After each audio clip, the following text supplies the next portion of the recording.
You ever wonder if there's like one perfect secret sauce method for learning a new language? Well, for decades, educators have been on this incredible quest to find it. So let's follow their path and see where it leads. It really all boils down to this one huge question. Is language something you build piece by piece, like a Lego set with rules and grammar? Or is it something you just absorb by, trying to communicate? That's the puzzle we're going to unpack. Okay, so before we dive into all the different methods, we got to get on the same page about what a teaching approach even is. Just think of it as the core philosophy behind a class. It's basically built on three big ideas: how you see the language itself, your theory on how people learn it, and what you actually do in the classroom because of those first two things. All right, our quest begins at the first major stop, the methods that treated language like a code that needed to be cracked. The big idea here was pretty simple. Learn all the rules, and you'll master the language. And the poster child for this has to be the grammar translation method. The view here is that language is just a system of rules and words. So you learn by dissecting grammar, memorizing these long lists of vocabulary, and translating stuff back and forth. If you've ever had to conjugate verbs over and over and over again, yep, you've had a taste of this. But then a huge shift started to happen. People started asking, hey, what's the point of knowing all the rules if you can't actually walk into a cafe and order a coffee? And that question sparked a revolution that put real-world communication right at the center of everything.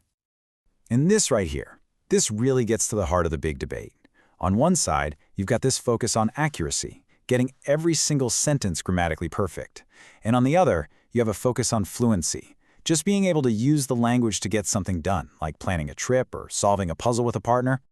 The flagship of this whole communication-first movement is the communicative approach. Here, language is seen as a tool for connection.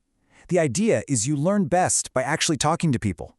So the classroom is suddenly full of role plays, group projects, and real-world materials like menus or movie clips, anything to get you talking. Suddenly, getting your message across was way more important than having perfect grammar. But the quest didn't stop there. Once communication became the goal, it just blew the doors wide open for all sorts of other really creative ideas. Let's look at a few that focus on learning through action and content. All right, so get this. One idea was to get really physical with it. It's called Total Physical Response, or TPR for short, and it's all about connecting language directly to action. The logic here is so intuitive, it's brilliant. You learn by listening and doing. The teacher says, stand up, and then stands up. You hear it, you see it, you do it. There's almost no pressure to speak until you're actually ready. It's a fantastic, low-stress way to build that first layer of vocabulary, and it's especially great for kids and total beginners. Okay, so on the flip side, you've got another method that's way more structured, really guiding you every step of the way. This one's called Presentation Practice Production, or just PPP. And it works in these three pretty clear stages. First, the teacher presents a new piece of language, let's say a new verb tense. Then, you practice it in controlled exercises to make sure you're getting it right. And finally, you get to the production stage, where you start using that new verb tense more freely, maybe in a role play or a class discussion. It's a super common and really effective model. Now for a really cool idea. What if you learned a language without even realizing it was the main subject? That's the big idea behind something called Content and Language Integrated Learning, or CLIO. With CLIL, the language becomes the vehicle, not the destination. So you might take a history class, but it's taught entirely in French, or a science class taught in English. Your main goal is to learn history or science, but you end up acquiring the language naturally because you're so engaged with the interesting content. It's learning by doing on a whole other level. So after this whole quest, going through all these different methods and ideas, where did we finally end up? What is the single best way to teach a language? Well, the modern answer is actually a bit of a plot twist. And really, this quote just hits the nail on the head. The whole idea of finding that one perfect method, well, it's pretty much been left behind. So what do they do instead? Well, it's something called the eclectic approach. It's this super practical mix and match philosophy, where a good teacher pulls different techniques from all the methods we've seen to perfectly fit what their students need for that specific lesson. I absolutely love this analogy. A teacher's knowledge of all these methods isn't a strict rulebook, it's a toolkit.